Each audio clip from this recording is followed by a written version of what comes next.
हेच दत्ताचं पावन धाम, मिळे भक्ताला पूर्ण विराम.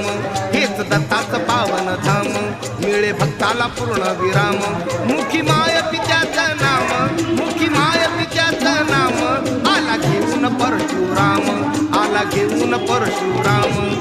आकाशवाणी ऐकून म्हटलं, आकाशवाणी ऐकून म्हटलं, पुढे कसा मी जाऊ, आता पुढे कसा मी जाऊ.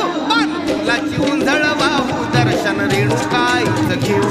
पानफुलाची उंझळ वाहू, दर्शन रेणुकाईच घेऊ. पानफुलाची उंझळ वाहू, दर्शन रेणुकाईच घेऊ.